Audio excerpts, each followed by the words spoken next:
Amis bonjour. Alors aujourd'hui, je viens vers vous pour vous présenter ce jeu qui s'appelle Zor. Alors c'est pas un jeu récent, hein. Il est sorti en 2018 chez JDR Éditions. C'est un jeu de...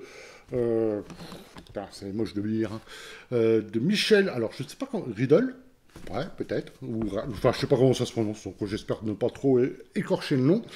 Et donc c'est un jeu qui va nous emmener en fait dans la préhistoire.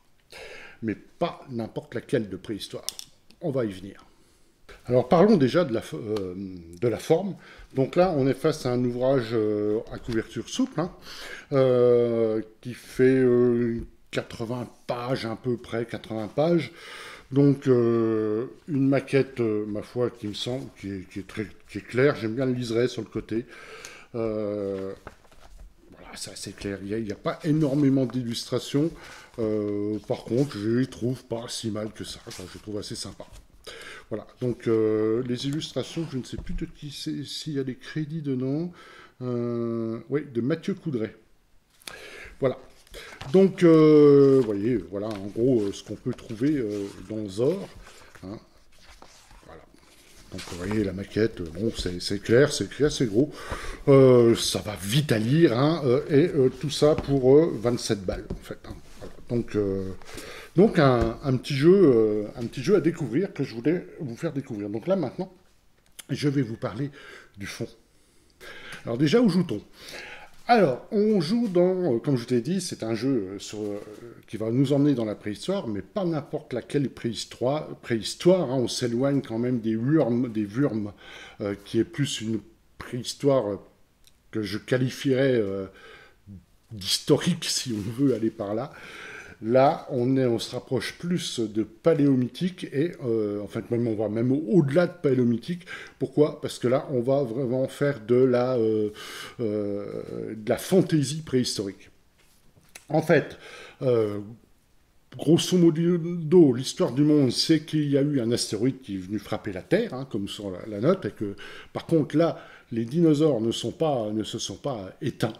L'homme a fini par apparaître également. Et donc il cohabite plus ou moins facilement avec ces fameux ors, ces fameux dinosaures. Mais pourquoi aussi les ors? Parce que le fameux astéroïde qui a creusé un énorme cratère sur le monde, donc s'appelle Tyr, et c'est pas le monde qui s'appelle Tyr, c'est l'astéroïde en question, et est considéré un peu comme une divinité. Mais ce cratère, ce qui reste en fait de la cicatrice de la chute de l'astéroïde, en fait a commencé à irradier et à modifier la faune et la flore. Et certains humains ont fini par développer des pouvoirs. Donc en fait, ceux-là, ce sont des élus de tir, et bien entendu, c'est ce que vous allez jouer. Alors, pour vous montrer qu'on est vraiment dans le... Comment dire? Dans presque du super-héros préhistorique. Hein. Déjà, le maître de jeu s'appelle comment? Il s'appelle pas le chaman, il s'appelle pas le machin, il s'appelle l'ultra-chaman. Hein. Donc déjà, ça, on est dans l'ultra chaman. Donc on voit tout de suite par des superlatifs, effectivement, on va arriver dans un monde de super-héros préhistoriques. Voilà pour le... Alors, vous pouvez jouer autre chose que des élus de tir. Vous pouvez aussi jouer des cervosaures. On va dire, qu'est-ce que c'est des cervosaures? Des cervosaures, en fait, ce sont quoi? Ce sont des mammifères. Des mammifères qui ont développé une espèce d'intelligence, d'empathie, et qui ont également développé des pouvoirs. Alors, les pouvoirs, dans le jeu, s'appellent les ors, d'où le titre de l'ouvrage, du jeu. Voilà, grosso modo. Je vais vous montrer un peu les personnages, comment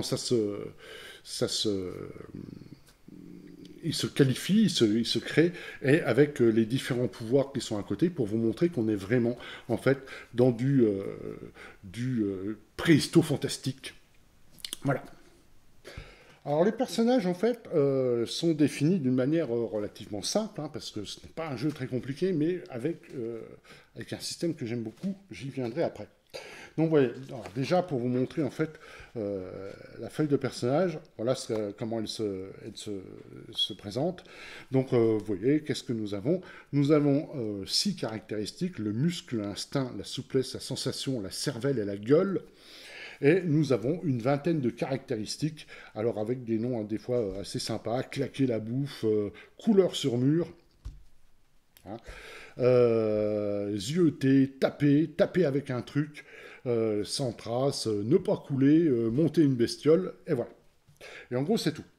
C'est tout ce que vous avez en fait sur la feuille de personnage, mais ce qui est très intéressant, ce qui va arriver, c'est les fameux ors qui sont ici. Et les ors, en fait, il y en a une vingtaine. Et pour vous montrer qu'on est bien dans du préhisto fantastique, quasiment du super-héros fantastique, vous avez cette vingtaine de ors. Et donc là, on va carrément, vous voyez, flammes, vous allez prendre bien des flammes, une foudre irradiante, hurlement, de la télékinésie, vous pouvez aussi voler. Bon, vous voyez, on est vraiment nyctalopie, mimétisme, résistance au froid, le vol, l'ultrason. On est vraiment dans du super-héros, quoi. Alors, vous avez chaque élu de tir, en fait, a un Zor au départ. Hein, et je crois qu'ils ont aussi alors les Zors secondaires. Voilà, au début du jeu, vous n'en avez pas. Vous allez les obtenir par la suite. Voilà, donc ça, c'était pour vous parler des Zors. Alors, les fameuses caractéristiques, voilà, vous avez des points à répartir. Hein. Voilà, pour les caractéristiques, vous avez les fameuses 6 caractéristiques que je vous ai données. Hein. La cervelle, ce qui correspond à l'intelligence, la gueule, le charisme et la beauté, l'instinct, le 6e sens, le muscle, la puissance physique, hein, c'est assez explicite. Sensation, c'est donc les sens, la souplesse, l'agilité, voilà. Et donc vous allez avec une moyenne, vous voyez, une moyenne humaine est de 3. Hein, donc vous avez en gros une moyenne de 3 là-dedans. Et pareil pour les compétences, comme j'ai dit, voilà, il y a 25 points à répartir, il y a 20 compétences, celles que je vous ai citées tout à l'heure, elles sont toutes ici. Voilà. Taper avec un truc pour taper avec une arme ou n'importe quel objet, ne pas couler, c'est nager, voilà. Donc on a des trucs comme ça. Donc ça, c'est assez sympa. Bien sûr, sont dérivés effectivement l'initiative, la défense et les points de vie. Donc ça, c'est en gros la création d'un personnage. Vous voyez, on est vraiment dans du léger. Dans du léger, il ne veut pas dire mauvais, hein. On est bien d'accord. Par contre, maintenant, je vais vous parler du système parce que vous savez que pour moi, j'aime beaucoup les systèmes qui racontent quelque chose et qui vont dans le sens de la présentation dans le sens du thème, de la thématique du jeu. Et là, je vais vous dire, je suis comblé parce que je trouve que le système colle parfaitement à cette histoire de préhistoire. Vous n'allez pas lancer de dés. Alors, vous allez me dire, un jeu où on lance pas... Non, vous allez voir. Je vais vous montrer parce que je trouve le système vachement, je ne vais pas dire novateur, mais je vais dire vachement original et qui, pour moi, colle au thème. On y va. Donc c'est un système sans dés. Hein, par contre, donc vous allez faire pour réussir une action. Hein, parce qu'il y a quand même une part d'aléatoire. Hein, on n'est pas dans un jeu narratif. Alors, je ne sais plus où est-ce que j'ai mis ça. Je crois que j'avais trouvé un truc qui était. J'ai mis ça où ouais, voilà, on va dire ça. Voilà. Donc, en fait, pour réussir une action, vous allez ajouter votre caractéristique à votre compétence. Hein, donc, comme je l'ai dit, on a une moyenne de 3. Donc, ah oui, il faudra que je vous montre quelque chose après. Je reviendrai là-dessus. On a une moyenne de 3 par caractéristique et par compétence, et il va falloir dépasser une certaine valeur. Vous avez les valeurs qui sont ici. Donc, en enfantin, la difficulté se situe entre 2 et 4, une intermédiaire entre 8 et 10, une pénible entre 12 et 13, une rude entre 14 et 16, et une infaisable entre 17 et 19. Alors le truc, c'est que déjà, l'ultra chaman décide de la difficulté de l'action à faire. Vous allez me dire, bon, c'est classique, ouais. Sauf qu'il ne la dit pas au joueur. Et le joueur va tirer des gris-gris. Vous allez me dire, des gris-gris, qu'est-ce que c'est que ça? Ben, en fait, les gris-gris, en fait, c'est des pions. Alors, moi, je vais vous faire la démonstration avec des jetons de poker, mais bon, je ne vais pas le mettre là, je vais le mettre sur la coupe, ce sera un peu plus joli. Voilà. Vous avez un certain nombre de jetons de poker. Hein, voilà. Donc, ça, ce sont des gigi que vous allez mettre dans un sac. Alors, les jetons alors, je conseille d'utiliser, je sais pas, des cailloux, des os de poulet, je sais pas quoi, des morceaux de bois, bref, peu importe, plutôt que d'utiliser des jetons de poker pour vous mettre plus dans l'ambiance. Donc, vous mettez tout ça dans un sac. Au début de la partie, vous en mettez 5 par joueur. Donc là, j'ai configuré comme s'il y avait 4 joueurs à table, donc j'en ai une vingtaine. Ça, vous rajoutez un pion, enfin un gris-gris spécial, ça s'appelle l'ultra gris-gris. L'ultra gris-gris, qu'est-ce que c'est? Alors, voilà, vous avez pris l'ultra gris-gris et vous mettez des gris-gris, des crypto gris-gris, qui en gros, c'est pas bien si vous les tirez. En gros, vous ratez votre action automatiquement si vous les tirez. Et vous allez voir. Donc, je demande une action à faire, on est dans une scène. Alors, on est dans une scène, le joueur qui doit faire son action va dire, bah voilà, vous avez, je sais pas, 3 plus 2, vous avez 5 pour, vous avez, je sais pas, le mec il doit résoudre une énigme, donc il va y avoir la cervelle plus, je sais pas, une énigme qui est peinte sur une grotte, plus, alors l'autre, comment il s'appelle? Étaler la couleur ou une connerie comme ça, enfin une connerie comme ça, ou un truc dans le genre, donc en fait, mettons qu'il est 5. L'ultra chaman, lui, il a décidé la difficulté, mais il ne l'a pas dit. Donc, ça va être au joueur d'estimer à peu près la difficulté, et admettons, il va tirer, bah, je sais pas, moi, je vais décider de tirer plusieurs gris-gris, je vais en tirer au hasard, disons que j'en tire 5, par exemple. Donc, si je sors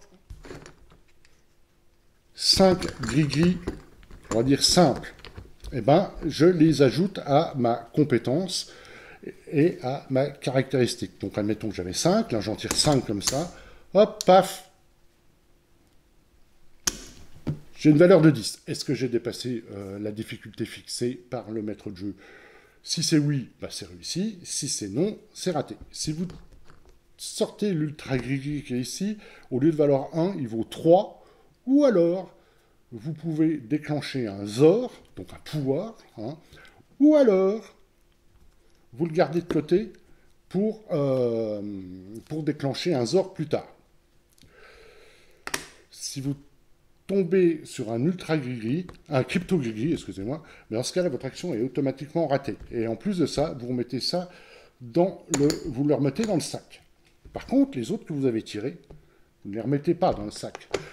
Et tant qu'on reste dans la même scène, vous avez ce sac de gris-gris qui est valable pour tous les joueurs. Donc si un joueur prend trop de gris-gris, il peut décider enfin pas tout prendre, parce qu'il va tomber forcément sur les crypto gris-gris, et dans ce cas-là, son action est ratée. Mais il peut, s'il en prend trop, bah, les autres, ils vont être obligés d'en tirer moins. Vous voyez un peu le truc. Et moi, cette histoire de tirer des cailloux ou ce genre de choses et de les rajouter avec en compétence plutôt que lancer des dés, eh ben, je trouve que c'est vachement bien vu. Quand vous tirez un ultra gris en cours de combat, vous pouvez déclencher votre Zor automatiquement. Donc ça, c'est sympa. Ou si vous l'avez mis de côté, mais si vous l'avez mis de côté, vous remarquerez qu'il n'y en a qu'un. Donc si vous l'avez mis de côté, les autres joueurs ne pourront pas le tirer et ne pourront pas déclencher leur Zor. C'est pour ça qu'il faut avoir une petite discussion entre nos différents protagonistes de l'histoire, enfin, nos différents joueurs en tout cas. Et ça, j'aime bien le système, j'aime bien cette histoire de tirer des gris plutôt que lancer des dés. Ça me plaît beaucoup, ça me plaît vraiment beaucoup. Bon, après, les dégâts sont plus classiques. En gros, quand vous êtes à 0, bah, vous êtes inconscient. Quand vous êtes à -5, vous êtes mort. Et donc, en fait, voilà, ça, c'est le cœur du système. Alors, c'est un peu différent pour le combat, parce que là, si le combat s'éternise et qu'on ne remet jamais dans le sac, en fait, les gris, bah, très vite, il va y avoir un problème. Donc là, c'est pas tout à fait la même chose pour le combat. je crois qu'on les remet dans le sac quand même. Oui, on les remet dans le sac, mais j'ai plus en tête. Attendez, je vais vous le dire. Regardez, on est entre gens de bonne compagnie. Vous allez me laisser revoir le bouquin. Alors, le combat. Il se passe où le combat? Ça c'est les ors animaux, on s'en fout, ça je vous le montrerai parce qu'il y a des choses sympas. Il est où le combat? Enfin, il y a une table de matière, je suis con, je vais l'utiliser. Combat, page 12. Alors comme vous voyez aussi, c'est pareil, le système de jeu est quand même relativement simple, et il y a très peu de pages, c'est très vite assimilable, et donc c'est un jeu que vous allez pouvoir jouer quasiment immédiatement. À lire, le jeu m'a pas pris tant que ça, ça se lit rapidement, donc en fait il se joue très vite, ce jeu. Enfin il est prêt à jouer très rapidement, c'est ça que je vais vous dire. Donc voilà.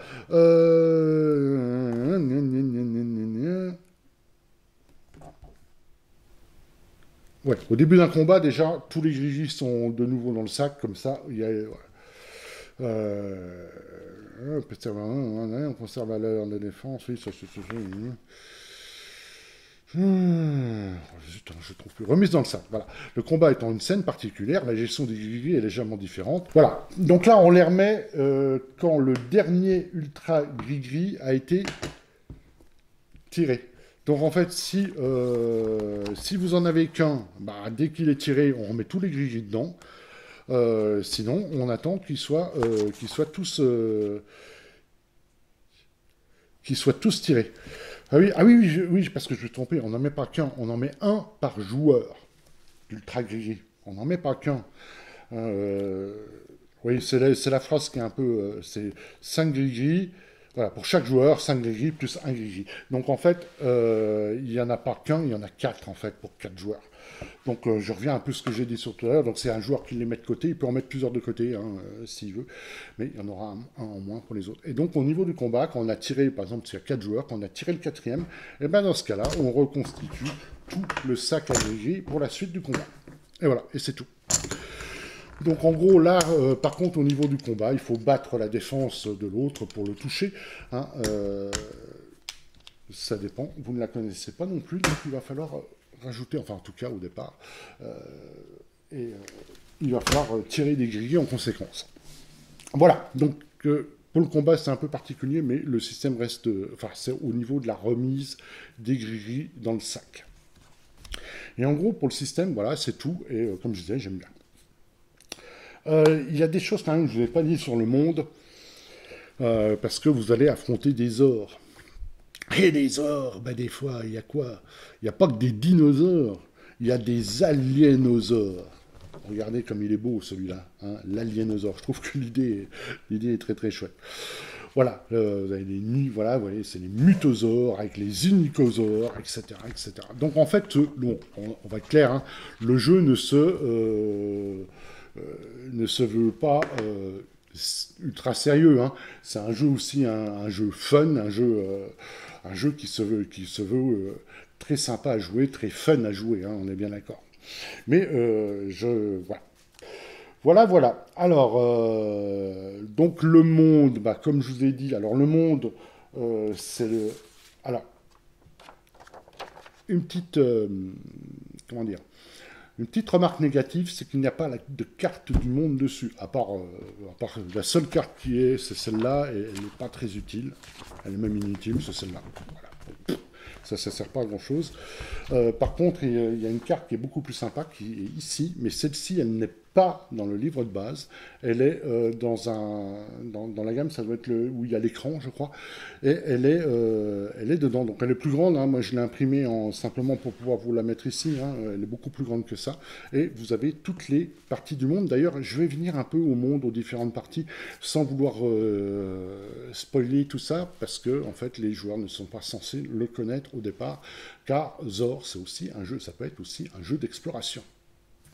Alors, à partir de la page 41, vous voyez, vous avez cet avertissement qui est ici, c'est réservé à l'ultra chaman. Donc vous avez la vérité du jeu, machin, parce qu'il y a un petit secret, mais bon, c'est pas un jeu à secret quand même.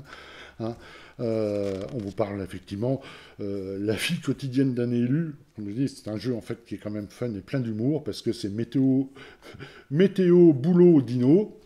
Voilà.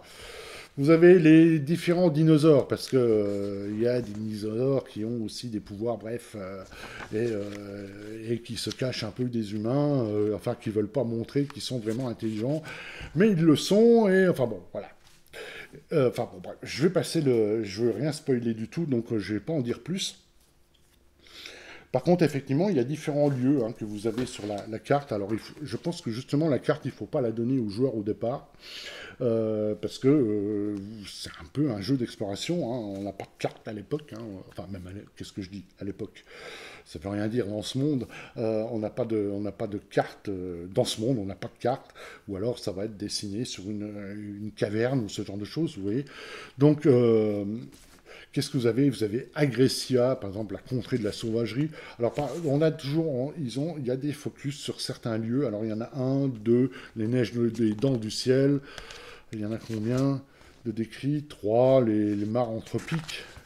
Alors, à chaque fois, vous voyez, avec des règles particulières, parce que la région a été influencée par Tyr, et donc a changé, a profondément changé et va affecter en fait la faune et la flore d'une manière différente. Alors, vous avez que vous voyez, vous avez trois lieux de décrit, le refuge des chitineux, et puis après vous avez quelques peuples, voilà. Là, on vous parle de Tyr et de Wambété.